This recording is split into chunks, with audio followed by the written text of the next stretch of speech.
ಮತ್ತು ಸುತನ ಮತ್ತು ಪವಿತ್ರಾತ್ಮನ ನಾಮದಲ್ಲಿ ಆಮೇನ್. ದಯಾಮಯ ದೇವರೇ, ಸೋಮನಹಳ್ಳಿಯ ಸಂತ ಫ್ರಾನ್ಸಿಸ್ ಝೇವಿಯರ್ ಈ ಒಂದು ವಿಚಾರಣೆಯ ಕುಟುಂಬಗಳ ಸಮೂಹದೊಂದಿಗೆ ಬೈಬಲ್ ಪಠಣವನ್ನು ಮಾಡಲು ನೀವು ನಮಗೆ ಅವಕಾಶವನ್ನು ಕೊಟ್ಟಿದ್ದಕ್ಕಾಗಿ ನಿಮಗೆ ವಂದನೆಯನ್ನು ಸಲ್ಲಿಸುತ್ತೇವೆ. ಇದನ್ನು ಮುಂದುವರಿಸಿಕೊಂಡು ಸಹಕರಿಸಲು ತಮ್ಮ ಸಹಾಯ ಹಸ್ತವನ್ನು ನೀಡಿದ ವಿಚಾರಣೆಯ ಗುರುಗಳಾದ ಚಿನ್ನಪ್ಪ ಪೀಟರ್ ಹಾಗೂ ಸಿಸ್ಟರ್ ರಶ್ಮಿ ಆ ವಲಯದ ಸ್ವಯಂ ಸೇವಕರಾಗಿದ್ದು, ಈ ಎಲ್ಲಾ ಕುಟುಂಬಗಳೊಂದಿಗೆ ಈ ಪವಿತ್ರ ಗ್ರಂಥದ ಪಠಣದ ಈ ಒಳ್ಳೆಯ ಕಾರ್ಯವನ್ನ, ಪವಿತ್ರ ಕಾರ್ಯವನ್ನ ಮುಂದುವರಿಸಲು ನೀವು ಆಶೀರ್ವಾದವನ್ನು ದಯಪಾಲಿಸಿದಕ್ಕಾಗಿ ನಿಮಗೆ ವಂದನೆಯನ್ನು ಸಲ್ಲಿಸುತ್ತೇವೆ. ಈ ಒಂದು ತಿಂಗಳಲ್ಲಿ ಪವಿತ್ರ ಗ್ರಂಥವನ್ನು ಓದುವುದರ ಮುಖಾಂತರ ಅವುಗಳಲ್ಲಿರುವ ಭರವಸೆಯ ಒಡಂಬಡಿಕೆಗಳು ಮತ್ತು ವಾಗ್ದಾನದ ಚಿತ್ತಗಳನ್ನು ನಾವು ಅರಿತುಕೊಳ್ಳಲು ಸಾಧ್ಯವಾಯಿತು. ಹಾಗೆಯೇ ಇಂದು ನಾವು ಓದಿದಂತೆ ನಾವೆಲ್ಲರೂ ನಿಮಗಾಗಿ ಮೀಸಲಾಗಿಟ್ಟ ಜನಾಂಗವಾಗಿದ್ದೇವೆ, ಪ್ರತ್ಯೇಕಿಸಿದ ಜನಾಂಗವಾಗಿದ್ದೇವೆ. ಆದ್ದರಿಂದ ನಮ್ಮೆಲ್ಲರನ್ನು ಆಶೀರ್ವದಿಸಿರಿ, ನಮ್ಮನ್ನು ಒಳ್ಳೆಯ ಭರವಸೆಯಿಂದಲೂ ವಿಶ್ವಾಸದಿಂದಲೂ ತುಂಬಿಸಿ ಪ್ರೀತಿಯ ಕೆಲಸ ಕಾರ್ಯಗಳಲ್ಲಿ ನಾವು ಮುನ್ನಡೆದು ನಿಮ್ಮನ್ನು ಸದಾ ಸ್ತುತಿಸುವಂತಹ ಭಾಗ್ಯವನ್ನು ನಮಗೆ ದಯಪಾಲಿಸಿರಿ. ಪಿತನ ಮತ್ತು ಸುತನ ಮತ್ತು ಪವಿತ್ರಾತ್ಮನ ನಾಮದಲ್ಲಿ ಆಮೇನ್. ಎಲ್ರಿಗೂ ನಮಸ್ಕಾರ. ಹೇಗಿದ್ದೀರಾ? ನಮಸ್ಕಾರ. ಇಂದು ಧರ್ಮಸಭೆ ಸಂತ ಜಾನ್ ಬಾಸ್ಕೋ ಇವರ ಸ್ಮರಣೆಯನ್ನ ಮಾಡ್ತಾ ಇದೆ. ನಿಮಗೆ ಗೊತ್ತಿದೆ, ಸಲೇಷನ್ ಸಭೆಯದ ಪಾಲಕ ಸಂತರು ಇವರು. ಪಾಲಕ ಸಂತರಲ್ಲ, ಸಲೇಷನ್ ಸಭೆಯನ್ನ ಸ್ಥಾಪಿಸಿದವರು ಇವರಾಗಿದ್ದಾರೆ. ಪಾಲಕ ಸಂತರು ಸಂತ ಫ್ರಾನ್ಸಿಸ್ ಡಿ ಸೇಲ್ಸ್ ಅವರಾಗಿದ್ದಾರೆ. ಈ ಜಾನ್ ಬಾಸ್ಕೋ ಇವರು ಯುವಕರಿಗೆ ತಮ್ಮ ಒಂದು ಒಳ್ಳೆಯ ರೀತಿಯ ಮಾರ್ಗದರ್ಶನವನ್ನು ನೀಡಿದ ಸಂತರಾಗಿದ್ದಾರೆ. ಯುವಕರಂದ ತಕ್ಷಣ ಯುವಕರಿಗೆ ಯಾವುದೇ ರೀತಿಯ ಪಾಲನೆ ಅಥವಾ ಮಾರ್ಗದರ್ಶನ ನೀಡಬೇಕಂದ್ರೆ ಸದಾಕಾಲ ನಾವು ಸಂತ ಜಾನ್ ಬಾಸ್ಕರವನ್ನ ನೆನೆಸ್ಕೊಳ್ತೇವೆ. ಅವರು ಬರೆದಿರುವಂತಹ ಮತ್ತು ಹೇಳಿರುವಂತಹ ಮಾತುಗಳನ್ನ ಮಾರ್ಗಸೂಚಿಗಳಾಗಿ ಉಪಯೋಗಿಸಿಕೊಂಡು ಅದರೊಂದಿಗೆ ಉಪದೇಶ ನೀಡಲು ನಾವು ಅನೇಕರು ಬಯಸ್ತಾ ಇರ್ತೇವೆ. ಇಂದು ಅವರ ಸ್ಮರಣೆ ಆಗಿರುವುದರಿಂದ ಅವರು ನಮಗೆ ಹೇಳುವ ಒಂದೆರಡು ಮಾತುಗಳನ್ನ ಉದ್ದೇಶಿಸಿ ತಮ್ಮೊಡನೆ ನಾನು ಹಂಚಿಕೊಳ್ತೇನೆ. ಅದು ಹೇಗೆಂದರೆ, ಧರ್ಮಸಭೆಗೆ 2 ಆಧಾರ ಸ್ತಂಭಗಳಿದ್ದಾರೆ. ಧರ್ಮಸಭೆಗೆ ಇರುವಂತ 2 ಆಧಾರ ಸ್ತಂಭಗಳು ಅಂದರೆ ಧರ್ಮಸಭೆ ಎಂಬ ಹಡಗನ್ನ ಮುನ್ನಡೆಸಿಕೊಂಡು ಹೋಗುವುದಕ್ಕೂ ಮತ್ತು ನಾವು ಈ ನೌಕೆಯಲ್ಲಿ ಚಲಿಸುವಾಗ ಆ ನೌಕೆಯು ನಾವು ಒಂದು ನಿರ್ದಿಷ್ಟವಾದ ಸ್ಥಳದಲ್ಲಿ ಆ ವಿಶ್ರಾಂತಿಯನ್ನ ಅಥವಾ ನಿಲ್ಲಿಸುವ ಒಂದು ಕಾರ್ಯವನ್ನ ಈ 2 ಆಧಾರ ಸ್ತಂಭಗಳು, ಕಂಬಗಳು ನಮಗೆ ಆ ಮಾರ್ಗಸೂಚಿಯಾಗಿಯೂ ಮತ್ತು ಸಹಾಯಕ ಸಾಧಕಗಳಾಗಿಯೂ ನಮ್ಮೊಡನೆ ಇರುತ್ತವೆ ಅಂತ ಹೇಳ್ಬಿಟ್ಟು ಸಂತ ಜಾನ್ ಬಾಸ್ಕರ್ ಅವರು ನಮಗೆ ಒಂದು ಆದರ್ಶತೆಯ ಮಾತುಗಳನ್ನು ನುಡಿತಾರೆ. ಆ 2 ಆಧಾರ ಸ್ತಂಭಗಳು ಯಾವುವು ಎಂದರೆ, ಒಂದು ಪರಮ ಪ್ರಸಾದದಲ್ಲಿರುವ ಪ್ರಭು ಯೇಸು, ಇನ್ನೊಂದು ನಿತ್ಯ ಸಹಾಯ ಮಾತೆಯಾದ ತಾಯಿ ಮರಿಯಮ್ಮನವರು. ಒಂದು ಪರಮ ಪ್ರಸಾದದಲ್ಲಿರುವ ಪ್ರಭು ಯೇಸು, ಇನ್ನೊಂದು ನಿತ್ಯ ನಮಗೆ ಸಹಾಯವನ್ನು ಒದಗಿಸಿಕೊಡುವ ದೇವಮಾತೆ. ಈ 2 ನಮಗೆ ಆಧಾರ ಸ್ತಂಭಗಳಾಗಿವೆ. ಪರಮ ಪ್ರಸಾದದಲ್ಲಿರುವ ಪ್ರಭು ಯೇಸುವಿನ ಆರಾಧನೆಯೊಂದಿಗೆ ಅವರು ನಮಗೆ ಕೊಟ್ಟಂತ ಆ ಒಂದು ಮಾರ್ಗದರ್ಶನ, ಅದೇ ರೀತಿ ಅವರು ನಮಗೆ ನೀಡುವಂತಹ ಆ ಒಂದು ಶಕ್ತಿ ಮತ್ತು ಪವಿತ್ರ ಕಾರ್ಯ, ರಕ್ಷಣೆಯ ಕಾರ್ಯಗಳನ್ನು ಕೂಡ ಇಂದು ನಾವು ಪರಮ ಪ್ರಸಾದವನ್ನು ಸ್ವೀಕರಿಸುವುದರ ಮುಖಾಂತರ ಪ್ರಭು ಯೇಸುವನ್ನ ಸ್ವೀಕರಿಸುತ್ತೇವೆ. ಪ್ರಭು ಯೇಸುವನ್ನ ಸ್ವೀಕರಿಸುವಾಗ ಅವರ ವಾಕ್ಯಗಳನ್ನ ನಾವು ಸ್ವೀಕರಿಸುತ್ತೇವೆ. ಅವರ ವಾಕ್ಯಗಳನ್ನು ನಾವು ಸ್ವೀಕರಿಸುವುದು ಅಂತಂದರೆ ಆ ವಾಕ್ಯದಲ್ಲಿರುವ ಪ್ರತಿಯೊಂದು ಶಕ್ತಿಯನ್ನು ಮತ್ತು ಆ ವಾಕ್ಯವು ನಮಗೆ ಒದಗಿಸಿಕೊಡುವ ಜೀವಾತ್ಮವನ್ನ ಮತ್ತು ಅದೇ ರೀತಿ ಜೀವವನ್ನ ನಾವು ಪಡೆದುಕೊಳ್ತೇವೆ ಅಂತ ಹೇಳಿಬಿಟ್ಟು ಸಂತ ಜಾನ್ ಬಾಸ್ಕರ್ ಅವರು ನಮ್ಮೊಡನೆ ಈ ರೀತಿಯ ಮಾರ್ಗದರ್ಶಕದ ಮಾತುಗಳನ್ನ ಹಂಚಿಕೊಳ್ತಾರೆ. ಅದೇ ರೀತಿ ನಮಗೆ ಒಂದು ನಿತ್ಯ ಸಹಾಯಕರಾಗಿ ನಿತ್ಯ ಸಹಾಯ ಮಾತೆಯಾದ ಆರೋಗ್ಯ ಮಾತೆ, ನಮ್ಮ ತಾಯಿ ಪ್ರಭು ಯೇಸುವಿನ ತಾಯಿ ಮರಿಯಳು ಸದಾ ನಮ್ಮ ಬಳಿಗೆ ಇದ್ದು, ನಾವು ಈ ವಿಶ್ವಾಸದ ಎಂಬ ನೌಕೆಯಲ್ಲಿ ಸಾಗುವಾಗ ಯಾವುದೇ ಅಡಚಣೆಗಳು ಬಂದರೂ ಕೂಡ, ಎಷ್ಟೇ ಅಲೆಗಳು ರಭಸದಿಂದ ಬಂದು ಅಪ್ಪಳಿಸಿದರೂ ಕೂಡ ದೇವರ ತಾಯಿಯು ನಮ್ಮ ಪರವಾಗಿ ಇದ್ದು ನಮ್ಮನ್ನು ಆಶೀರ್ವದಿಸ್ತಾಳೆ ಮತ್ತು ನಮಗೆ ಬೇಕಾದ ಎಲ್ಲಾ ಸಹಾಯವನ್ನು ಒದಗಿಸಿಕೊಡುತ್ತಾಳೆ ಅಂತ ಹೇಳಿಬಿಟ್ಟು ಸಂತ ಜಾನ್ ಬಾಸ್ಕರ್ ಅವರು ಈ ಮುನ್ನುಡಿಯ ಮಾತಾಗಿದೆ. ಅಂದ್ರೆ ಈಗ ನಾವು ಬೈಬಲ್ ಪಠಣವನ್ನ ಮಾಡ್ತಾ ಇರುವಾಗ ನಿಮಗೆ ಗೊತ್ತಿರಬಹುದು, ನೀವು ಈಗಾಗಲೇ ವಿಮೋಚನೆ ಕಾಂಡದಲ್ಲಿ ಸ್ವಲ್ಪ ಪರಿಚಯ ಮಾಡ್ಕೊಂಡಿದ್ದೀರಾ. ಈ ವಿಮೋಚನಾ ಕಾಂಡ ಅಥವಾ ವಿಮೋಚನೆ ಆದ ನಂತರ ಇಸ್ರಾಯೇಲರು ಮರುಭೂಮಿಯಲ್ಲಿ ನಡೆದುಕೊಂಡು ಬರುವಾಗ ದೇವರು ಅವರಿಗೆ ಮನ್ನಾ ಎಂಬ ಮೃಷ್ಟಾನ್ನವನ್ನ ಕೊಟ್ಟರು. ಅಂದ್ರೆ ಹಳೆ ಒಡಂಬಡಿಕೆಯಲ್ಲೂ ಕೂಡ ದೇವರು ತಾವು ಆರಿಸಿದ ಜನರನ್ನ ಅನಾಥರನ್ನಾಗಿ ಬಿಡ್ಲಿಲ್ಲ, ಬದಲಾಗಿ ನಮ್ಮ ಸ್ವಂತ ಜನಾಂಗವನ್ನಾಗಿ ಅವರು ಬೆಳೆಸ್ಕೊಂಡು ಮುನ್ನಡೆಸ್ಕೊಂಡು ಬಂದ್ರು. ಈ ರೀತಿಯ ವಾಕ್ಯಗಳನ್ನೇ ಇಂದು ಈ ಒಂದು ಕುಟುಂಬದಲ್ಲಿ ಓದಿದ ಬೈಬಲ್ ಪಠಣದಲ್ಲಿ ನಾವು ಕೇಳಿದ್ದೇವೆ. ಪ್ರತ್ಯೇಕಿಸಲಾದ ಜನಾಂಗ, ದೇವರಿಗೆ ಮೀಸಲಾಗಿಟ್ಟ ಜನಾಂಗ. ಈ ಮೀಸಲಾಗಿಟ್ಟ ಜನಾಂಗವನ್ನ, ಪ್ರತ್ಯೇಕಿಸಿದ ಜನಾಂಗವನ್ನ ದಯಾಮಯ ದೇವರು ಸದಾಕಾಲ ಆಶೀರ್ವದಿಸಿ ಅವರನ್ನ ಮುನ್ನಡೆಸ್ಕೊಂಡು ಬರ್ತಾರೆ. ಆದ್ದರಿಂದ ಅಂತ ಒಂದು ಸಹಾಯವನ್ನ ನಾವೇನ್ ಮಾಡಿದೀವಿ, ಈ ಆಧಾರ ಸ್ತಂಭವಾಗಿರುವ ದೇವರು ನಮಗೆ ದಯಪಾಲಿಸಿದಂತ ತಮ್ಮ ಪವಿತ್ರ ಶರೀರ ಮತ್ತು ರಕ್ತದ ಈ ಸ್ಮರಣೆ ಪರಮ ಪ್ರಸಾದವನ್ನ ನಾವು ಸ್ವೀಕರಿಸುವಾಗ ಸ್ವತಃ ದೇವರನ್ನೇ ಸ್ವೀಕರಿಸ್ತೇವೆ. ಸ್ವತಃ ದೇವರು ಆಡುವ ಮಾತುಗಳನ್ನು ಕೂಡ ನಾವು ಸ್ವೀಕರಿಸಿದಂತ ಆಗ್ತದೆ. ಅಂತ ಒಂದು ಭಾಗ್ಯವನ್ನ ದಯಾಮಯ ದೇವರು ಇಸ್ರಾಯೇಲರಿಗೆ ಈಜಿಪ್ಟಿಂದ ಬಿಡುಗಡೆ ಆದ ನಂತರ ಮರುಭೂಮಿಯಲ್ಲಿ ಅವರು ನಡೆದುಕೊಂಡು ಬರುವಾಗ, ಹಸಿವಲ್ಲಿ ಅವರು ಬಳಲುತ್ತಿರುವಾಗ ಅವರಿಗೆ ಮನ್ನವನ್ನು ನೀಡಿ ಅವರನ್ನ ಸಲಹಿ ಅವರು ತಮ್ಮ ಒಂದು ಪ್ರಯಾಣವನ್ನ ಮುಂದೆ ಬೆಳೆಸಿಕೊಳ್ಳುವಂತ ಆ ಒಂದು ಸಹಾಯದ ಹಸ್ತವನ್ನ ದಯಾಮಯ ದೇವರು ಅವರಿಗೆ ನೀಡುತ್ತಾರೆ. ಇದೇ ರೀತಿ ದೇವರ ಆಶೀರ್ವಾದವು ಕೂಡ ಸದಾ ಇಸ್ರಾಯೇಲರಲ್ಲಿ ತಾವು ಆರಿಸಿದ ಪ್ರತಿನಿಧಿಗಳ ಮುಖಾಂತರ ತಮ್ಮ ಸಹಾಯ ಹಸ್ತವನ್ನ ಚಾಚ್ತಾರೆ. ಅದು ಮೋಶೆ, ಆರೋನ ಮತ್ತು ಮಿರಿಯಂ. ಈ 3 ವ್ಯಕ್ತಿಗಳು ಇಸ್ರಾಯೇಲರ ವಿಮೋಚನೆಯ ಒಂದು ಕಾಲದಲ್ಲಿ ಅವರ ಪರವಾಗಿ ಇದ್ದು ದೇವರ ಪ್ರತಿನಿಧಿಗಳಾಗಿ ದೇವರ ಪರವಾಗಿ ದೇವರು ನುಡಿದಂತಹ ವಾಕ್ಯಗಳನ್ನು ಏನ್ ಮಾಡ್ತಾ ಇದ್ರು, ಇತರರಿಗೆ ತಿಳಿಸ್ತಾ ಇದ್ರು. ಇಂತಹ ಒಂದು ಪುಣ್ಯ ಕಾರ್ಯವನ್ನ ದೇವರ ಪ್ರತಿನಿಧಿಗಳು ಮಾಡ್ತಾ ಇದ್ದಾರೆ. ಆದ್ದರಿಂದ ಪ್ರಿಯರೇ, ಈ ಬೈಬಲ್ ಪಠಣ ಮಾಡುವಾಗ ನೀವು ಕೂಡ ಆ ಪ್ರತಿನಿಧಿಗಳ ಸ್ಥಾನವನ್ನ ತುಂಬುತ್ತೀರಿ.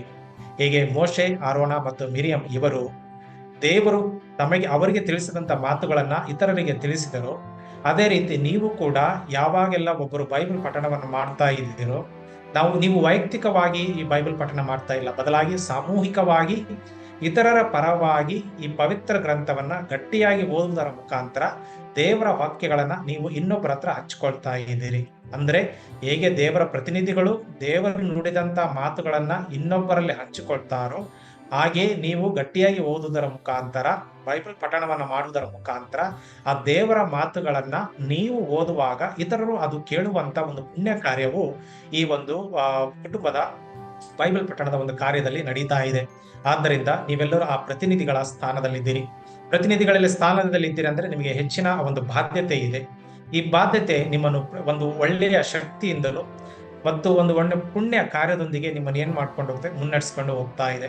ಆದ್ದರಿಂದ ಈ ಒಂದು ಪುಣ್ಯ ಕಾರ್ಯದಲ್ಲಿ, ಈ ಬೈಬಲ್ ಪಠಣದಲ್ಲಿ ತೊಡಗಿರುವ, ಆಸಕ್ತಿಯಿಂದ ಭಾಗವಹಿಸುತ್ತಿರುವ ತಮ್ಮೆಲ್ಲರಿಗೂ ನನ್ನ ತುಂಬು ಹೃದಯದ ವಂದನೆಗಳು.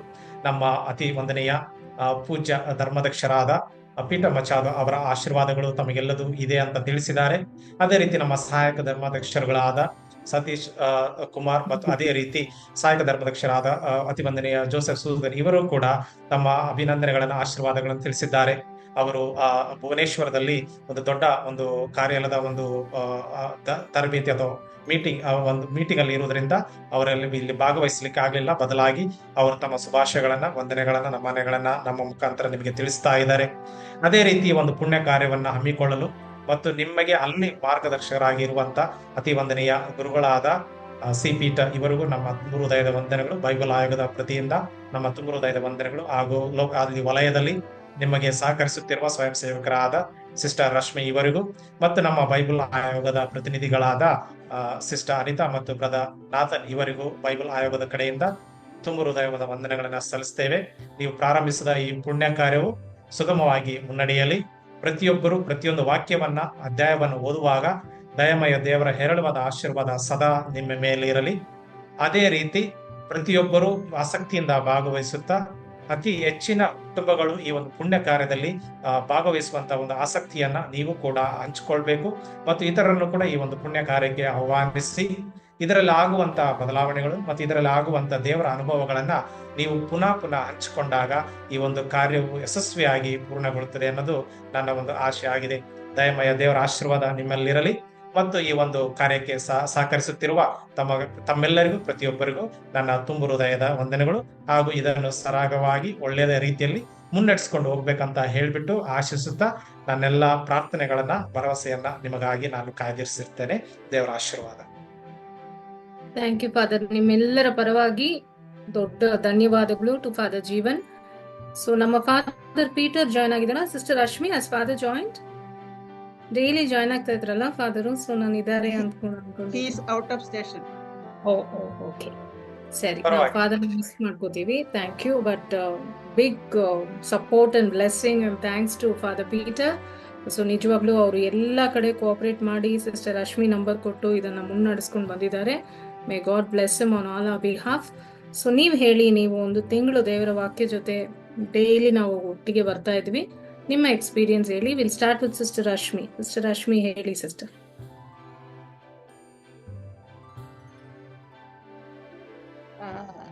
I was very happy to be part of this, and some teachers from the village itself, because they are better off in Kannada than me, they have been assisting me, and I think so many people have come alive. There is a new life, and people are often talking about who is reading and how they are feeling and what they are looking forward to, and it has been a very good experience for me and for all our people, and I hope that with the same spirit they will go forward.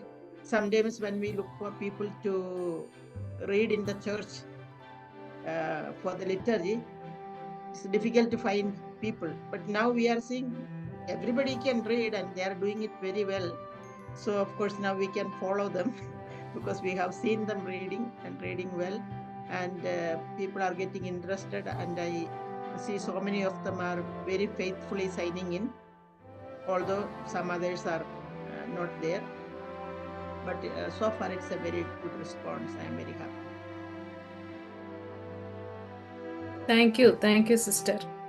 So ನಿಮ್ಮ ಆಶೀರ್ವಾದ, ನಿಮ್ಮ support ಇಂದ ಮಾತ್ರ ಇದು ಇಷ್ಟು ಚೆಂದಾಗಿ ನಡೆಸ್ಕೊಂಡು ಹೋಗ್ತಾ ಇದೆ. ಸೊ ಮಕ್ಕಳೇ, ನೀವು ಹೇಳಿ, ಒಬ್ಬೊಬ್ಬರಾಗಿ ಅನ್ಮ್ಯೂಟ್ ಮಾಡಿ ಹೇಳಿ, ನಿಮ್ಮ ಎಕ್ಸ್ಪೀರಿಯನ್ಸ್ ಹೇಳಿ. ದೇವರ ವಾಕ್ಯನ ಓದ್ತಾ ಇದೀವಿ, ಮ್ಯಾಜಿಕ್ ಆಗ್ತಾ ಇಲ್ಲ. ಸೊ ಹೇಳಿ, ಏನ್ ಮ್ಯಾಜಿಕ್ ಆಗ್ತಾ ಇದೆ ನಿಮ್ಮ ಮನಸ್ಸಲ್ಲಿ, ನಿಮ್ಮ ಕುಟುಂಬದಲ್ಲಿ, ನಿಮ್ಮಲ್ಲಿ?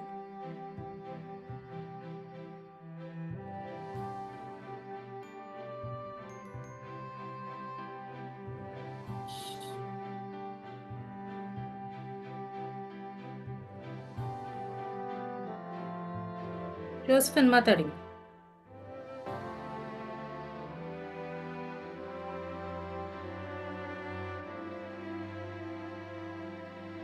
Rose. Good evening, Father. Good evening, ma'am. Good evening, everyone. ಇದು ಶುರು ಮಾಡಿದ್ದು 2025ನೇ ಇಸ್ವಿನಲ್ಲಿ ಒಂದು ಹೊಸ ಪ್ರಾರಂಭ, ನಮ್ಮೆಲ್ಲರ ಜೀವನದಲ್ಲಿ ಒಂದು ಹೊಸ ಪ್ರಾರಂಭ ಅಂತ ಅನ್ಸ್ತಾ ಇದೆ. ಬೈಬಲ್ ಪ್ರತಿದಿನ ಓದ್ತಾ ಇರೋದ್ರಿಂದ ಅದು ನಮ್ಗೆ ಒಂದು ದಿನಂಪ್ರತಿಯಾಗಿ ಒಂದು ಹ್ಯಾಬಿಟ್ ಆಗಿ ಬದಲಾವಣೆ ಆಗ್ತಾ ಇದೆ. ಎವ್ರಿ ಡೇ ಸಾಯಂಕಾಲ ಜಾಯ್ನ್ ಆಗ್ಬೇಕು, ನಾವು ಜಾಯ್ನ್ ಆಗ್ಬೇಕು. 8:55ಗೆ ಕೆಲವು ಸಲ ಅಲಾರ್ಮ್ ಇಟ್ಕೊಂಡು ಜಾಯ್ನ್ ಆಗ್ತಾ ಇದ್ವಿ, ನಾವ್ ಎಲ್ಲಿ ಮರ್ತೋಗ್ಬಿಡ್ತೀವೋ ಅಂತ. ತುಂಬಾ ಖುಷಿ ಆಗತ್ತೆ. ಈ ಬೈಬಲ್ ಎಲ್ಲಾರು ಓದ್ಬೇಕಾದ್ರೆ ನಾನು ಅವತ್ತು ಸಹ ಮೆನ್ಷನ್ ಮಾಡಿದ್ದೆ, ಎಲ್ಲೋ ಒಂದ್ ಕಡೆ ನಮ್ಮ ಜೀವನದಲ್ಲಿ ಈಗ ಪ್ರಪಂಚದಲ್ಲಿ ನಡೀತಾ ಇರೋ ಎಲ್ಲಾ ಘಟನೆಗಳನ್ನ ಇದಕ್ಕೆ ರಿಲೇಟ್ ಮಾಡಿದಾಗ, ಹೌದು, ನಮ್ಮ ದೇವರು ಸತ್ಯವಾದ ದೇವರು, ನಿಜವಾದ ದೇವರು ಅಂತ ಅನಿಸ್ತಾ ಇದೆ ಅನ್ನೋ ನಂಬಿಕೆ ಇನ್ನು ಹೆಚ್ಚಾಗ್ತಾ ಇದೆ. ಮತ್ತೆ ಈ ಬೈಬಲ್ ಓದ್ರಿಂದ ಮನೆಯಲ್ಲಿ ಶಾಂತಿ ಸಮಾಧಾನ ಇದೆ, ಮನ್ಸಿಗೆ ಎಲ್ಲೋ ಒಂದ್ ಕಡೆ ಸಮಾಧಾನ ಆಗುತ್ತೆ, ದೇವ್ರ ಕಡೆ ನಾವು ಹತ್ರ ಆಗ್ತಾ ಇದೀವಿ ಅಂತ ಅನ್ಸುತ್ತೆ madam. Thank you for this initiative. Thank you daily ನೀವು ಜಾಯ್ನ್ ಆಗ್ತಾ ಇದ್ರಿ, ತುಂಬಾ ಆಕ್ಟಿವ್ ಆಗಿ ಪಾರ್ಟಿಸಿಪೇಟ್ ಮಾಡ್ತಾ ಇದ್ರಿ. ಕಂಟಿನ್ಯೂ ಮಾಡಿ and praise be to God. ವಂದನೆಗಳು. Thank you. ನೆಕ್ಸ್ಟ್ ಯಾರು ಮಾತಾಡ್ತೀರಾ ಹೇಳಿ, ನಿಮ್ಮ ಮನಸ್ಸಲ್ಲಿ ಹೇಳಿದ್ರೆ ಮಾತಾಡಿ ಸರ್. ಡೈಲಿ 9 ಗಂಟೆ ಆಗಿದ ತಕ್ಷಣ ನಾವು ಕಾಯ್ತಾ ಇರ್ತೀವಿ, ಬೈಬಲ್ ರೀಡಿಂಗ್ ಇದೆ ಅಂತ. ಮೊನ್ನೆ ನಾವು ಒಂದ್ ಮದ್ವೆಗೆ ಹೋಗಿದ್ವಿ, ಅಲ್ಲಿಂದ ಬರ್ವಾಗ 9 ಗಂಟೆ ಆಯ್ತು. ಅವಾಗ ನಾವು ಚರ್ಚೆ ಮಾಡ್ತಾ ಇದ್ದೇವೆ, ಅಯ್ಯೋ ಬೈಬಲ್ ರೀಡಿಂಗ್ ಜಾಯ್ನ್ ಆಗ್ಬೇಕಲ್ವಾ ಅಂತ. ಅದೇ ವಿಷಯನೇ ಬರುತ್ತೆ ನಮ್ಗೆ ಇವಾಗ, ಬೇರೆ ಎಲ್ಲ ವಿಷಯ ಮರ್ತೋಗ್ಬಿಡುತ್ತೆ ಇವಾಗ. ಆತರ ಒಂಥರ ಸಂತೋಷದ ವಿಷಯ ಅನ್ಸುತ್ತೆ ಇದೆಲ್ಲ ಹಂಚ್ಕೊಳಕ್ಕೆ. ಹಾಗೆ ನಮ್ ಸೋಮ್ನಳ್ಳಿ ಜನ ಎಲ್ಲರಿಗೂ ಅದೇ ಒಂದು ಕುತೂಹಲ, ಇವತ್ತು ಯಾರು ಓದ್ತಾರೆ, ಇವತ್ತೇನು ಓದ್ಬೇಕು, ಯಾವ್ದು ಚಾಪ್ಟರ್ ಇವತ್ತು ಅಂತ ಅದರಲ್ಲೇ ಒಂದ್ ಸ್ವಲ್ಪ ಸಮಯವನ್ನು ಕಳೀತಾ ಇದೀವಿ ಇವತ್ತು ಈಗ. ತುಂಬಾ ಮನ್ಸಿಗೆ ಸಂತೋಷ ಆಗ್ತಾ ಇದೆ ಕೇಳೋದಕ್ಕೆ. Very nice, beautiful. ಕಂಟಿನ್ಯೂ ಮಾಡಿ. ನೀವು ತುಂಬಾ ಚೆನ್ನಾಗಿ ಎಕ್ಸ್ಪ್ಲೈನ್ ಮಾಡ್ತಾ ಇದ್ರಲ್ಲ, ಅದನ್ನು ಎಲ್ಲರಿಗೂ ಇಷ್ಟ ಆಯ್ತು. Thank you. ಒಂದೊಂದು ಪುಸ್ತಕ ಮುಗಿಸಿದಾಗ ನಮ್ಮನ್ನ ಕರೀರಿ, ನಾವು ಮಧ್ಯೆ ಬಂದು ಅದೇ ತರ ಕ್ವಿಜ್ ನಡೆಸೋಣ. ಸಿಸ್ಟರ್ ಮೆಸೇಜ್ ಮಾಡಿದಾಗ ನಾವು ಮೀಟ್ ಮಾಡೋಣ. ಮೇ ಬಿ 2 ಸತಿ ತಿಂಗಳಲ್ಲಿ, 1 ಸತಿ ತಿಂಗಳಲ್ಲಿ. ಕರೀರಿ, ನಾವು ಮೀಟ್ ಮಾಡೋಣ ಇದೇ ತರ ಒಂದು ಫ್ಯಾಮಿಲಿ ಆಗಿ. ನಿಜವಾಗ್ಲೂ ಖುಷಿ ಆಗ್ತಾ ಇದೆ ಕೇಳಿಸ್ಕೊಳ್ಳೋಕೆ. ಎಲ್ಲೋದ್ರೂ 9 ಗಂಟೆ ಬಂದು ಸೇರ್ಬೇಕು ಅಂತ ಎಲ್ಲ ಬರೋದು ವೆರಿ ನೈಸ್. ಥ್ಯಾಂಕ್ ಯು ಮಾ. ಮಾತಾಡಿ, ನೆಕ್ಸ್ಟ್ ಫ್ಯಾಮಿಲಿ ಯಾರು ಮಾತಾಡ್ತೀರಾ? ನಿಮ್ಮ ಎಕ್ಸ್ಪೀರಿಯನ್ಸ್. ಮತ್ತೆ ಬೈಬಲ್ ಅಲ್ಲಿ ನೀವು ಹೇಳ್ತಾ ಇದ್ರಲ್ಲ ಮೇಡಮ್, ತುಂಬಾ ಚೆನ್ನಾಗಿರ್ತಾ ಇತ್ತು ಆ ಕ್ವಶನ್ಸ್. ಮತ್ತು ಆ ಒಂದು ಅಧ್ಯಾಯದಲ್ಲಿ ಏನಿದೆ ಅದರ ಸಾರಾಂಶ ತುಂಬಾ ಚೆನ್ನಾಗಿ ಹೇಳ್ತಾ ಇದ್ರಿ. ಅಷ್ಟು ಮಾತ್ರ ಅಲ್ಲದೆ ನಮಗೂ ಅದು ಮನದಟ್ಟಾಗುತ್ತೆ.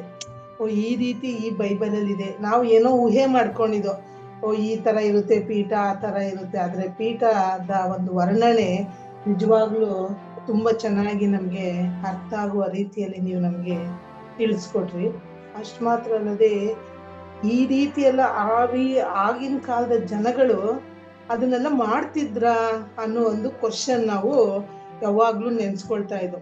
ಹಂಗೆ ಮಾತಾಡ್ಕೊಂಡು ಬರುವಾಗ ಅದೇನೆ ನಾವು ಹೇಳ್ದೋ, ನಿಜವಾಗ್ಲೂ ಅಷ್ಟೊಂದೆಲ್ಲ ಕಷ್ಟ ಪಡಕ್ಕಾಗಲ್ಲ ಅಂತಾನೇ ಯೇಸು ಏನ್ ಮಾಡಿದ್ರು, ನಮಗಾಗಿ ಶಿಲುಬೆಯಲ್ಲಿ ಪ್ರಾಣ ನೀಗಿ ನಮಗೆ ಸುಲಭವಾದ ಬಲಿ ಅರ್ಪಣೆಯನ್ನು ನಮಗೆ ಅವರು ತೋರಿಸ್ಕೊಟ್ಟಿದ್ದಾರೆ. ಅವ್ರನ್ನ ಅರ್ಥ ಮಾಡ್ಕೊಳ್ಳೋ ರೀತಿಯಲ್ಲಿ ನಮಗೆ ಈ ಒಂದು ಬೈಬಲ್ನ ತೋರಿಸ್ಕೊಟ್ಟಿದ್ದಾರೆ ಅನ್ನೋದಕ್ಕೆ ನಾವು ಇದನ್ನ ಅರ್ಥ ಮಾಡ್ಕೊಂಡು ಪ್ರತಿದಿನ 9 ಗಂಟೆಗೆ ಎಲ್ಲೇ ನಾನು ಸಿಟಿಗೆ ಹೋಗಿದ್ದೆ, ಆದ್ರೂ 9 ಗಂಟೆಗೆ ಮನೆಗೆ ಹೋಗಿ ಕೇಳಬೇಕು ಅನ್ನೋ ಒಂದು ಕುತೂಹಲದಿಂದ ನಾವು ಬೇಗನೆ ಬಂದು, ಈಗ ಮೊನ್ನೆ ಅವಾಗ ಟೀಚರ್ ಹೇಳಿದ್ರೆ ನಾವು ಮದ್ವೆಗೆ ಹೋಗಿದ್ದೋ ಬರೋವಾಗ ಅದೇ ವಿಷಯ ಅದನ್ನೆಲ್ಲ ಮಾತಾಡುವಾಗ ಈ ಎಲ್ಲ ವಿಷಯ ನಮ್ಗೆ ಒಬ್ರಿಂದ ಒಬ್ರಿಗೆ ಯಾವ ರೀತಿ ಅದು ಅರ್ಥ ಆಗಿರುತ್ತೆ, ನಾನು ಹೇಗೆ ಅರ್ಥ ಮಾಡ್ಕೊಂಡಿದ್ದೀನಿ, ಅವ್ರು ಹೇಗೆ ಅರ್ಥ ಮಾಡ್ಕೊಂಡಿದ್ದಾರೆ ಅನ್ನೋದನ್ನ ನಾವು ಅಲ್ಲಿ ಮಾತಾಡ್ತಾ ಬರುವಾಗ ನಮ್ಗೆಲ್ಲರಿಗೂ ಒಂದು ಅರ್ಥ ಆಯ್ತು.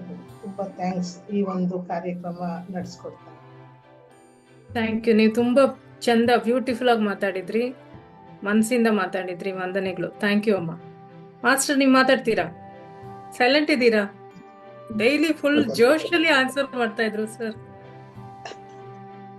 ಮಾತಾಡ್ಬೇಕಾ? ನೀವು ಮಾತಾಡಿದ್ರಲ್ಲ ಅದಕ್ಕೆ ಸೈಲೆಂಟ್ ಇದ್ದಾರೆ. ಹೇಳಿ ಸರ್.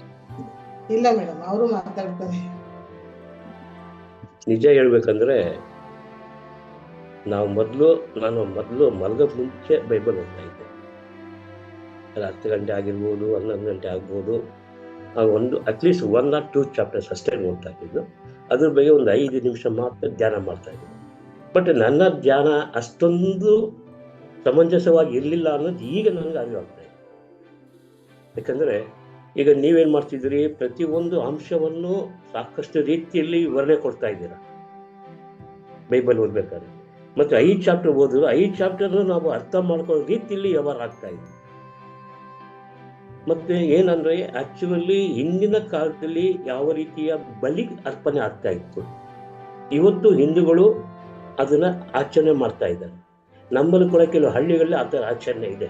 ಹಬ್ಬ ಹರಿದಿನ ಬಂದಾಗ ಕುರಿಗಳನ್ನ, ಕೋಳಿಗಳನ್ನ ಬಲಿ ಕೊಡ್ತಿದ್ದಾರೆ. ಬಟ್ ಇವತ್ತಿನ ಬೈಬಲ್ ಪ್ರಕಾರ ಯೇಸು ಸ್ವಾಮಿನೇ ತಮ್ಮ ಬಲಿಯನ್ನಾಗಿ ಅರ್ಪಿಸ್ಕೊಂಡಿರುವಾಗ ನಾವು ಆ ಬಲಿನ ಕೊಡಬಾರ್ದಾ ಅನ್ನೋದು ಪ್ರತಿಯೊಬ್ಬ ವ್ಯಕ್ತಿನಲ್ಲೂ ಕೂಡ ಅದನ್ನ ಮಂದಟ್ಟು ಮಾಡ್ಕೊಂಡಿದ್ದಾರೆ. ಈಗ ಯೇಸು ಸ್ವಾಮಿನೇ ತನ್ನನ್ನೇ ತಾನು ಬಲಿಯಾಗಿ ಅರ್ಪಿಸ್ಕೊಂಡಿದ್ದಾರೆ. ಯಾರಿಗಾಗಿ? ನಮಗಾಗಿ, ನಮ್ಮೆಲ್ಲರ ಪಾಪ ಪರಿಹಾರಕ್ಕಾಗಿ ತಮ್ಮನ್ನೇ ಸಮರ್ಪಿಸ್ಕೊಂಡ್ರು. ಈಗ ನಾವು ಬಲಿಪೀಠದಲ್ಲಿ ಯೇಸುನಾಥರನ್ನೇ ನಾವು ಬಲಿಯನ್ನಾಗಿ ಅರ್ಪಿಸ್ತಿರುವಾಗ ಈ ಕೋಳಿ ಕುರಿ ಮರಿ ಎಲ್ಲ ಬೇಕಾ? ಇದನ್ನ ನಾವು ತಿಳಿಸ್ಬೇಕು. ಯಾರಿಗೆ? ಕ್ರೈಸ್ತರಾದ ನಮಗೆ. ತಿನ್ನೋದು ಉಣ್ಣೋದು ಸೆಕೆಂಡ್ರಿ, ಬಟ್ ಬಲಿಯನ್ನಾಗಿ ಅರ್ಪಿಸಬಾರ್ದು. ಬಲಿಯ ನಾವು ಅರ್ಪಿಸ್ತಿರೋದು ಯಾರಿಗೆ? ಯೇಸುನಾಥರನ್ನೇ ನಾವು ಬಲಿಪೀಠದಲ್ಲಿ ಅರ್ಪಿಸಿ ಅವರನ್ನೇ ನಾವು ಸ್ವೀಕರಿಸ್ತೀವಿ ಪ್ರಸಾದ ಮುಖೇನ. ಅಂಥದ್ದು ಮಹತ್ವ ನಾವು ಕೊಡಬೇಕಾಗಿದೆ ಯಾರಿಗೆ? ಯೇಸುನಾಥರಿಗೆ ಹೊರತು ಕುರಿ ಮರಿ ಕೋಳಿ ಅದಕ್ಕಲ್ಲ. ಅದರ ಸೆಕೆಂಡ್ರಿ. ಅದೇನು ಬಂದಿದೆ ಹಿಂದಿನ ಕಾಲದಿಂದ ಬಂದ್ಬಿಟ್ಟಿದೆ ಆಚರಣೆ ಅಂದ್ಬಿಟ್ಟು ಇವತ್ತು ಅದೇ ಆಚರಣೆನೇ ನಾವು ಅನುಸರಿಸ್ಕೊಂಡು ಹೋಗೋದು ತಪ್ಪು. ಅದನ್ನ ಸ್ವಲ್ಪ ಪ್ರತಿಯೊಬ್ಬರಿಗೂ ಬೈಬಲ್ ಸಮಯದಲ್ಲಿ ನಿಧಾನವಾಗಿ, ಯಾಕೆ ಹೊಸ ಒಡಂಬಡಿಕೆ ಬಂದಾಗ ಅದನ್ನು ನಾವು ಮಂದಟ್ಟು ಮಾಡಬೇಕು. ಹಳೆ ಒಡಂಬಡಿಕೆಯಲ್ಲಿ ಈ ಥರ ಇತ್ತು, ಹೊಸ ಒಡಂಬಡಿಕೆಯಲ್ಲಿ ಏನಾಗ್ತಾ ಇದೆ, ಯಾವ ರೀತಿಯಲ್ಲಿ ಇದು ಮಾರ್ಪಾಡಾಗಬೇಕಾಗಿದೆ. ಹಿಂದಿನ ಪದ್ಧತಿಯನ್ನೇ ನಾವೀಗ ಮಾಡಬೇಕಾಗಿಲ್ಲ. ಈಗಿನ ಪದ್ಧತಿ ಯಾವುದು? ಯೇಸುನಾಥರನ್ನೇ ನಾವು ಬಲಿಯನ್ನ ಕೊಡ್ತಿದ್ದೀವಿ. ಪ್ರತಿ ದಿನ ಬಲಿ ಪೂಜೆಯಲ್ಲಿ ಯೇಸುನಾಥರನ್ನೇ ಬಲಿಯಾಗಿ ಕೊಟ್ಟು ಅವರನ್ನೇ ಸ್ವೀಕರಿಸ್ತಾ ಇದ್ದೀವಿ. ಅದು ನಮ್ಮ ಆಧ್ಯಾತ್ಮಿಕವಾಗಿ ಯಾವ ರೀತಿಯಲ್ಲಿ ನಾವು ಮಾರ್ಪಾಡಬೇಕು, ಯಾವ ರೀತಿಯಲ್ಲಿ ಎಚ್ಚರಿಕೆ ತಗೋಬೇಕು, ಮತ್ತು ಬಲಿ ಪೂಜೆಯಲ್ಲಿ ಯಾವ ರೀತಿಯಲ್ಲಿ ಭಾಗವಹಿಸಬೇಕು. ಸುಮ್ಮನೆ ಬಂದು ಕಾಟಾಚಾರಕ್ಕೆ ಬರೋದಲ್ಲ ಬಲಿ ಪೂಜೆಗೆ. ಅದನ್ನು ನಾವು ಹೊಸ ಒಡಲಿಕ್ಕೆ ಬಂದಾಗ ಅಲ್ಲಿ ನಾವು ಅವರಿಗೆ ಮಂದಟ್ಟು ಮಾಡ್ಕೊಡ್ಬೇಕು. ಆವಾಗ ನಿಜವಾಗಿ ಈ ಬೈಬಲಿನ ಅರ್ಥ ಸಿಗುತ್ತೆ, ಮತ್ತೆ ಇದರ ಸಾರ್ಥಕ ಬಾಧಕಗಳು ಅರ್ಥ ಆಗಿ ಅವರು ತಮ್ಮನ್ನೇ ತಿದ್ಕೊಳ್ಬೇಕು. ಪ್ರತಿಯೊಬ್ಬರು ತಿದ್ಕೋಬೇಕು. ಅದನ್ನ ಮಾಡಬೇಕಾದದ್ದು ನಮ್ಮೆಲ್ಲ ಧರ್ಮ. ಅದನ್ನು ತಿಳುವಳಿಕೆ ಪಡಿಸ್ಬೇಕಾದ್ರೂ ನಮ್ಮೆಲ್ಲರ ಕರ್ತವ್ಯ ಕೂಡ. ಒಬ್ಬರದಂತಲ್ಲ, ಬರೀ ಫಾದರ್ ಒಬ್ಬರೇ ಅಲ್ಲ, ಸಿಸ್ಟರ್ಸ್ಗಳ ಮಾತ್ರಲ್ಲ, ಅವರೆಲ್ಲ ಪ್ರತಿಯೊಬ್ಬ ಕ್ರೈಸ್ತನಾದವರು ಮಾಡಬೇಕು. ಇದನ್ನೇ ನಾವು ಪೌಲರ ಪತ್ರಗಳಲ್ಲಿ, ಇತರ ಪತ್ರಗಳಲ್ಲಿ ನೋಡ್ತೀವಿ. ಅವ್ರೇನ್ ಮಾಡಿದ್ರು, ಅವರು ಯೇಸುನಾಥರನ್ನ ಕಲ್ತದನ್ನ ಪ್ರತಿಯೊಬ್ಬರು ತಿಳುವಳಿಕೆ ಮಾಡಿದ್ರು, ಅರಿವೆ ಮೂಡಿಸಿದ್ರು. ಅದನ್ನ ನೀವು ಪಾಲಿಸಿ, ಹಿಂದಿನದನ್ನ ಬಿಡಿ, ಈಗಿನದನ್ನ ಮಾಡಿ, ಧರ್ಮಸಭೆ ಪ್ರಕಾರ ನೀವು ಕಟ್ಟುನಿಟ್ಟಾಗಿ ಮುಂದುವರಿಯಿರಿ ಅಂತ ಹೇಳಿದ್ರು. ಅದನ್ನೇ ನಾನು ಹೇಳ್ತಾ ಇದ್ದೀನಿ. ಮುಂದೆ ಹೊಸ ಒಡಂಬಡಿಕೆ ಬಂದಾಗ ಇದನ್ನೆಲ್ಲ ಸ್ವಲ್ಪ ಮಂದಟ್ಟು ಮಾಡ್ಕೊಳಕ್ಕೆ ನಿಮ್ಮಂತರು ಇರಬೇಕು. ಯಾಕಂದ್ರೆ ಅವಾಗ ತಿಂಗಳಿಗೆ ಒಂದ್ಸತಿ ಬರ್ತೀನಿ ಅಂತೀರ, ಆದ್ರೆ ವರ್ಷಕ್ಕೊಂದ್ಸತಿ ಬರ್ತೀನಿ ಅಂದ್ರೆ ಅವಾಗ ಏನು ಮಂದಟ್ಟು ಮಾಡ್ಕೊಳಕ್ಕಾಗಲ್ಲ. ತಿಂಗಳಿಗೆ 2 ಸತಿ ಬರ್ತೀವಿ, ನೀವು ಕರೀರಿ, ನಾವು ಬರ್ತೀವಿ. Always we are happy to come. 15 ದಿವಸಕ್ಕೆ ಒಂದ್ಸತಿ ಕರೀರಿ, ಬರ್ತೀವಿ, ಖಂಡಿತ ಬರ್ತೀವಿ. ಒಂದು ಇದೇ ತರ ಸಮ್ಮರಿ ಮಾಡೋಣ, ಕ್ವೆಶ್ಚನ್ಸ್ ಕೇಳೋಣ, ಖಂಡಿತ. ಮೋದನ್ ಹ್ಯಾಪಿ ಸರ್. ಆ ದಿನ ಓದೋದ್ ಬೇಡ, ಬರೇ 15 ದಿವಸದಲ್ಲಿ ಏನು ಓದಿದ್ವಿ ಅದನ್ನ ಸಮ್ಮರಿ ಅದನ್ನ ಮಾಹಿತಿ ಕೊಡಿ. ನಾವ್ ಹೇಳ್ಬೇಕಾಗಿಲ್ಲ, ನೀವೇ ಬನ್ನಿ. ಕೊಡ್ತಾರೆ ಸಾರಾಂಶಗಳನ್ನ ಹೇಳ್ತಾರೆ. ಆಗಾಗ ನೀವೇನ್ ಮಾಡಿ ಮುಂಚಿತವಾಗಿ ತಿಳಿಸ್ಬೇಕು. ಮುಂಚಿತವಾಗಿ ತಿಳಿಸಿದ್ರೆ ಅವ್ರು ನಿಮ್ಗೆ ಇದು ಮಾಡ್ತಾರೆ. Thank you. ಓಕೆ ಸರ್, ನಮ್ಗಿನ್ನ 5 ನಿಮಿಷ ಇದೆ. ಬೇರೆ ಯಾರ್ಯಾರು ಮಾತಾಡ್ತೀರಾ ಬೇಗ ಮಾತಾಡಿಪ್ಪ. 9:30 ಒಂದು ಕಾಲ್ ಇದೆ. ಸುಗಂಧರಾಜ್ ಮಾತಾಡ್ಲಿಕ್ಕೆ ರೆಡಿ ಆಗಿದ್ರಂತ ಕಾಣ್ತದೆ. ಮಾತಾಡ್ಬೇಕು ಅನ್ಕೊಂಡಿದ್ದೀನಿ. ಯಾಕಂದ್ರೆ ನಾವು ಮಾತಾಡಿ. ಇಷ್ಟು ವರ್ಷ ನಾವು ಬೈಬಲ್ ಓದ್ತಾನೆ ಇರ್ಲಿಲ್ಲ. ಬೈಬಲ್ ಮಾಡ್ಬಿಟ್ಟು ಫುಲ್ ಧೂಳ್ ಹಿಡ್ಕೊಂಡಿರೋದು. ಈಗ ನೀವು ಬೈಬಲ್ ಇದ್ ಮಾಡ್ತಾರೋದ್ರಿಂದ ಎಲ್ಲಾರ ಮನೆಯಲ್ಲೂ ಬೈಬಲ್. ಇದು 100% ನಿಜ. ಮನ್ಸಿಂದ ಮಾತಾಡ್ತಾ ಇದೀರಾ, ಮಾತಾಡಿ. ಹೌದು, ಇವತ್ತು ನಾವು ಬೈಬಲ್ ಹಿಡ್ಕೊಂಡು ಎಲ್ಲ ನಾವ್ ಎಲ್ಲೇ ಇದ್ರು ಒಂದ್ ಬೈಬಲ್ ಹಿಡ್ಕೋಬೇಕು, ಎತ್ಕೋಬೇಕು ಅಂತ ಹಿಡ್ಕೊಂಡು ನಾವು ಬೈಬಲ್ ಅಲ್ಲಿ ನಾವು ಮಾತಾಡ್ಬೇಕು, ಬೈಬಲ್ ನೋಡ್ಬೇಕು, ಬೈಬಲ್ ಓದ್ಬೇಕು ಅಂತ ನಾವು ಒಂದ್ ಮನ್ಸ್ ಬಂದೈತೆ. ನಾವ್ ಎಲ್ಲೇ ಕೆಲ್ಸದಲ್ಲಿ ಇರ್ಲಿ, ಎಲ್ಲೇ ಇರ್ಲಿ, ಆದ್ರೂ ನಮ್ಗೊಂದ್ ಆಸೆ ಇರಪ್ಪ, ಏನೋ ಓದ್ತಾ ಇವತ್ತು ನಮ್ದು ಒಂದ್ ಮೀಟಿಂಗ್ ಐತೆ, ಹಿಂಗೆ ನಾವು ಮೀಟಿಂಗ್ ಐತೆ ಅನ್ಕೊಂಡಿಲ್ಲ, ನಾವು ಬೈಬಲ್ ರೀಡಿಂಗ್ ಐತೆ, ಅದ್ರದ್ದು ಸ್ವಲ್ಪ ತಲೆಗೆ ಏನೋ ಸ್ವಲ್ಪ ತಿಳ್ಕೊಳ್ಳೋಣ, ಅದ್ರಕ್ಕೋಸ್ಕರ ಅದರಿಂದ ನಾವು ಬದಲಾವಣೆ ಆಗೋಣ. ಇದು ಸುಮಾರು ಜನಕ್ಕೆ ಯಾರಿಗೂ ಗೊತ್ತಿಲ್ಲ. 100ರಲ್ಲಿ 20% ಸುಮಾರು ಜನಕ್ಕೆ ಗೊತ್ತು, 80% ಯಾರಿಗೂ ಗೊತ್ತಿಲ್ಲ ಬೈಬಲ್ ಅಂದ್ರೆ ಏನು ಅಂತ.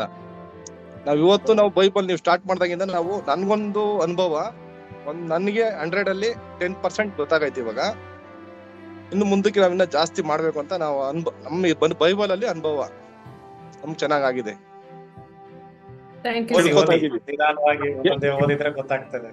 ಹೌದೌದು. ಯೇಸು ಸ್ವಾಮಿ ಹೆಂಗೆ ನಡ್ಕೊಂಡ್ ಬಂದ್ರು, ಯೇಸು ಸ್ವಾಮಿ ಹೇಗ್ ಬಂದ್ರು. ಒಬ್ಬೊಬ್ರು ಕೇಳ್ತಾರೆ ನಮ್ನ, ಇದಕ್ಕಿಂತ ಮುಂಚೆ ಯಾರಿದ್ರಪ್ಪ, ಯೇಸು ಸ್ವಾಮಿ ಮುಂಚೆ ಯಾರಿದ್ರು ಅಂತ ನಮ್ಮನ್ ಕೇಳ್ತಾರೆ. ನಾವ್ ಹೇಳ್ತೀವಿ ಅವ್ರಿಗೆ, ನೋಡಪ್ಪ ಹಿಂಗಿದ್ರು, ಹಿಂಗಾಯ್ತು ಎಲ್ಲ ಹೇಳ್ತಾ ಇರ್ತೀವಿ ನಾವು. ಒಬ್ಬರು ನಂಬೋದೇ ಇಲ್ಲ. ಇದಕ್ಕಿಂತ ಮುಂಚೆ ಯಾರಿದ್ರು, ಹಂಗಾದ್ರೆ ಕ್ರಿಸ್ತ ಸಕ ಬಂತ, ಕ್ರಿಸ್ತ ಸಕದ್ ಮುಂಚೆ ಯಾರಿದ್ರು. ನಾನು ಮಾಮೂಲಿ ಜೋರ್ಗೆ ಮಾತಾಡ್ಬಿಡ್ತೀನಿ, ಆದ್ರೂನು ಸುಮಾರು ಜನ ಒಪ್ಪಲ್ಲ. ಆದ್ರೆ ನಮ್ಮನೇಲಿ ಬೈತಾರೆ, ನೀನ್ ಬೋಧನೆ ಮಾಡ್ತೀನಿ, ನೀನು ಸುಮ್ನಿರು, ಯಾಕೆ ಅವ್ರಿಗೆಲ್ಲ ಇದ್ ಮಾಡ್ತೀಯ ಅಂತಾರೆ. ನಾನ್ ಒಪ್ಪಲ್ಲ. ನಾನ್ ಏನಾಯ್ತು, ನಮ್ ಯೇಸು ಕ್ರಿಸ್ತರದು ಹಿಂಗ್ ಮಾಡ್ಬೇಕು, ಹಿಂಗ್ ಇರ್ಬೇಕು ಅಂತ ನಾನು ನನ್ನ ಅನುಭವ ನಾನು ಹೇಳಿದ್ನಿ. ಹುಷಾರು ಬಾಳೆ.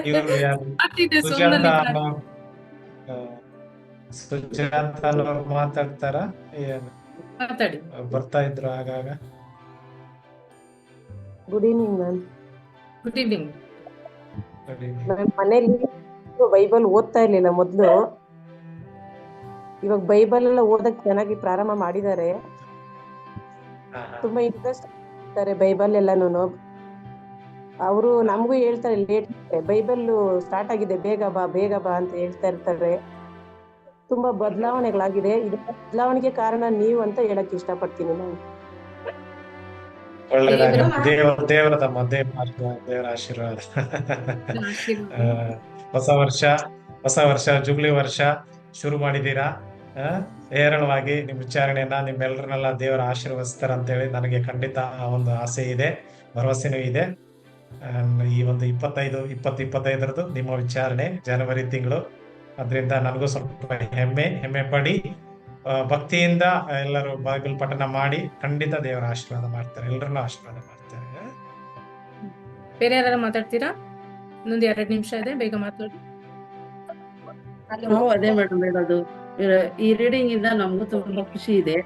ಹೊಸಗುಡದಲ್ಲಿ ನನ್ನ ತಮ್ಮನ ನೇತೃತ್ವದಿಂದ ನಡೀತಾ ಐತೆ ಅಂತೋಣಿ ಚರ್ಚು, ಅಂತೋಣಿ ರಾಜ ಅಂತ. ಅವನು ಹೇಳ್ತಾ ಇರೋನು ನಿಮ್ಮ ಸೋಮನಹಳ್ಳಿನೂ ಸ್ಟಾರ್ಟ್ ಆಗುತ್ತೆ ಅಂತ. ಅದು ತುಂಬಾ ಖುಷಿ ಇದೆ ನಮಗೂ. ನಾವು ಇದೇ ತರ ಕಾಯ್ಕೊಂಡು ಕುತ್ಕೋತೀವಿ. ಮಗು ಚಿಕ್ಕದಿದೆ, 1 ವರ್ಷದ್ದು. ಎಲ್ಲಿ ಅವಳು ಗಲಾಟಿಲ್ ಮರ್ತೋಗ್ಬಿಡ್ತೀವಿ ಅಂತ ನಾನು ಅಲಾರಾಮ್ ಇಟ್ಟಿದ್ದೀನಿ. ಅಲಾರಾಮ್ ಹೊಡೆದಿದೆ ಬಂದಿನಿ, ಬೈಬಲ್ ಎತ್ಕೊಂಡು ಕುತ್ಕೋತೀವಿ. ತುಂಬಾ ಖುಷಿ ಇದೆ ನಮ್ಗೂನು. ನಮ್ಮ ತಮ್ಮನ ಕೇಳ್ತಾ ಇರ್ತಾನೆ. ನಮ್ಮ ತಂಗಿಗೆಲ್ಲ ಕಳ್ಸಿದೀನಿ. ನಮ್ ತಂಗಿ ನಮ್ಮ ತಮ್ಮರೆಲ್ಲ ನೋಡ್ತಾರೆ ಮೇಡಮ್. ಹೌದು, ಅವರು ನೋಡ್ತಾರೆ ನಾವು ಹೋದವಾಗೆಲ್ಲ. ಹೌದು, ನಮ್ ತಂಗಿ ನಾಗನಹಳ್ಳಿ ಅಲ್ಲೆಲ್ಲ ಕಳ್ಸಿದೀವಿ, ಗೊತ್ತಾರೆ ಮೇಡಮ್. ಎಂತ ಒಂದು ಆಶೀರ್ವಾದಮ್ಮ, ನಮ್ಗೆ ಖುಷಿ ಕೂಡ ಇದು ಕೇಳಿಸ್ಕೊಳ್ಳೋದಕ್ಕೆ. ಎಲ್ಲರೂ ದೇವರ ಕಾಯ್ತಾ ಇರೋದು ದೊಡ್ಡ ವಿಷಯ. ತುಂಬಾ ತುಂಬಾ ಥ್ಯಾಂಕ್ ಯು. ಕಂಟಿನ್ಯೂ ಮಾಡಿ. Thank you. ಬೇರೆ ಯಾರು ಮಾತಾಡ್ತೀರಾ? On behalf of the parish, I want to thank Mrs. Anita and Father Jeevan. Thank you so much for organizing this. This is gathering the people together in the name of the Lord. And so I'm sure word will come alive in us. It will give us Jeevan also. So that is good. So thank you so much. So give our regards and thanks to Father C. Peter. Yes. Okay, then we have Brother Nathan with us, who technically who supports always. Brother Nathan ಬಗ್ಗೆ ನಾವು ನಿಜವಾಗೂ ಹೇಳಲೇಬೇಕು. ಅವರೊಬ್ಬ strict teacher ತರ, correct ಟೈಮಿಗೆ join ಆಗ್ತಾರೆ. Discipline person. ಎಲ್ರು correct ಆಗಿ ಜಾಯ್ನ್ ಆಗ್ಬೇಕು, ಕ್ಯಾಮ್ರಾ ಕರೆಕ್ಟ್ ಆಗಿ ಇರ್ಬೇಕು. ತುಂಬಾ ಅಂದ್ರೆ ಆತರ ಒಬ್ರು ಇರ್ಬೇಕು ಒಂದು ಗ್ರೂಪ್ ನ ಲೀಡ್ ಮಾಡೋದಿಕ್ಕೆ. Is a very good leader, strict leader. Thank you brother Nathan. Thank you ma'am, thank you very much. ಎಲ್ಲಿ ಬೈತು ಅಂದ್ಕೊಂಡೆ, ಬೈದಿರ ನೀವು. Thanks. He is the one who takes this program everywhere. Talk. ಸರಿ sister Anita, ಮುಗಿಸುವ time ಆಯ್ತು. Close with prayer. ದಯಮಯ ದೇವರೇ, ಈ ಒಂದು ಬೈಬಲ್ ಪಠಣದ ಕಾರ್ಯಕ್ರಮದಲ್ಲಿ ಭಾಗವಹಿಸಿರುವ ಎಲ್ಲಾ ಕುಟುಂಬದವರನ್ನು ಆಶೀರ್ವದಿಸಿರಿ. ಪ್ರತ್ಯೇಕವಾಗಿ ಸೋಮನಹಳ್ಳಿ ವಿಚಾರಣೆ, ಸಂತ ಫ್ರಾನ್ಸಿಸ್ ಝೇವಿಯರ್ ವಿಚಾರಣೆಯಲ್ಲಿರುವ ಪ್ರತಿಯೊಬ್ಬ ಕುಟುಂಬದವರನ್ನು ಆಶೀರ್ವದಿಸಿ, ಈ ಒಂದು ಪುಣ್ಯ ಕಾರ್ಯದಲ್ಲಿ ಬೈಬಲ್ ಪಠಣದಲ್ಲಿ ಭಾಗವಹಿಸಿದ ಪ್ರತಿಯೊಂದು ಕುಟುಂಬದವರನ್ನ ಹೇರಳವಾಗಿ ಮಕ್ಕಳನ್ನು ಆಶೀರ್ವದಿಸಿರಿ. ಅದೇ ರೀತಿ ಬೈಬಲ್ ಆಗಿವು ಹಮ್ಮಿಕೊಂಡಂತ ಈ ಕಾರ್ಯಕ್ರಮವು ಅನೇಕ ವಿಚಾರಣೆಗಳು ಹರಡಿಕೊಳ್ಳಲಿ ಮತ್ತು ಈ ವಾಕ್ಯಗಳನ್ನು ಓದುವಾಗ ನಿಮ್ಮ ಆಶೀರ್ವಾದ ಸದಾ ನಮ್ಮನ್ನು ಅವತರಿಸಿ ನಮ್ಮೆಲ್ಲರನ್ನು ಹೇರಳವಾಗಿ ಆಶೀರ್ವದಿಸುತ್ತಾ ನಿಮ್ಮ ಹಾದಿಯಲ್ಲಿ ನಮ್ಮನ್ನು ಮುನ್ನಡೆಸಿಕೊಂಡು ಹೋಗಲೆಂದು ಅಂಗಲಾಚಿ ಬೇಡುತ್ತೇವೆ.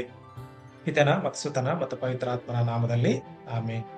ಎಲ್ಲರಿಗೂ ಮತ್ತೊಮ್ಮೆ ತುಂಬಾ ವಂದನೆಗಳು. ಶುಭರಾತ್ರಿ. Thank you. ವಂದನೆಗಳು. ಶುಭರಾತ್ರಿ. Good night.